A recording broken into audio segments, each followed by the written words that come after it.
he's a little bit better than that. And he finished in front of Fooling Myself in the confront race. Just looking a little bit one-paced over the 9 furlongs. That might be that he was coming to the end of his tether, but they step him back up to 10 now. I suspect a mile would suit him better than 10, but just the way he races, he probably wants a strongly run race. And here we've got William Blake, a possible front runner. Cobo Bay is the likely front runner, but most of the others track the pace or are held up. I'm interested in seeing how William Blake fares. He's only £5 higher than his best winning mark. That was at Beverley in April last year.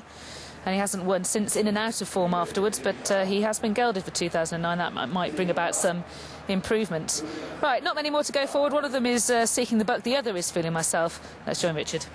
Thank you, Lydia. What a terrific finish to our previous race, still recovering. Best races I've ever seen. The Investec Challenge, 10 furlongs. They're all in. And they're off and racing. Just jumping a little awkwardly, Seeking the Buck, and Charm School rather lost out in a little bit of scrimmaging at the start. Avoiding it, William Blake, but he's going to be hassled by Cobo Bay on the front end through the first furlong. Seeking the Buck moves through into 3rd place with Mystery Star.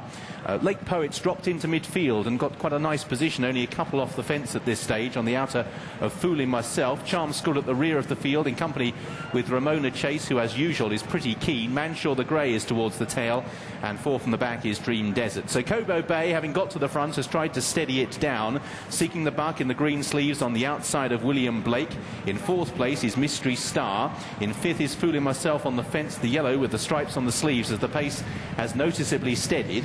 Lake Poet moves through into 6th, just ahead of Dream Desert, who is in 7th place, with then Manshaw the Grey on the outside of Ramona Chase, and at the rear of the field is Charm School. But Cobo Bay, Neil Callan's been able to stack them up here as they begin the run downhill. Seeking the Buck and William Blake are poised on the leader's heels. In 4th place is Mystery Star ahead of Fooling Myself, one of plenty to be travelling comfortably. Lake Poet in midfield at this stage, blue with the white disc, also blue and white is Dream Desert from Manshaw. Charm School just angled out a little wider than the others, and Ramona Chase is still at the rear of the field. Cobo Bay, with stealing a little closer, Seeking the Buck, has now moved through to half a length behind. William Blake on the inside. Mystery Star is in 4th place. Lake Poet and his beloved Epson moves through into 5th as the pace begins to increase. Then comes Fooling Myself. Dream Desert, Manshaw, Charm School with a bit to find. Ramona Chase tries to improve, so now all of a sudden it's turned into a dash. Cobo Bay with Seeking the Buck. William Blake looking for a gap underneath Mystery Star. Lake Poet flat out to pick up Manshaw down the outside with Ramona Chase. Seeking the Buck being pressed by Mystery Star. William Blake has got out. Lake Poet is sticking on as they go inside the final furlong and a half. Seeking the Buck and Mystery Star. William Blake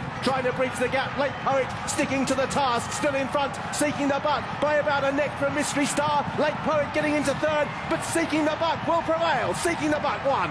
Tight for 2nd, Mystery Star and Lake Poet, who rattled home. In 4th was William Blake, and Charm School from a long way back has run on stoutly for 5th. Well, I think there'll be some ecstasy from our presenter here, who's a specialist subject, Seeking the Buck, and he's won again, 2 out of 2 for this season. And rather unusually for a race at Epsom, he's edged right up the camber all the way through the final 2 furlongs. He's carried the others that way, and they've all ended up nearer the near side, stand side rail than the far side. Very unusual finish, but typically wonderfully game performance by the winner. Slowly run race, and he was bang on the pace, took it up 2.5 furlongs out, immediately had Mystery Star to deal with, as he did throughout the final 2 furlongs. You have Lake Poet and William Blake both trying to throw in their efforts. The ones coming right from the back couldn't, but you can see that they've already moved well off the rail, and he's still edging right under pressure, Seeking the Buck, but he's finding always just too much for his rivals. Great effort by Lake Poet, who is forced a photo for 2nd, back on his favourite track.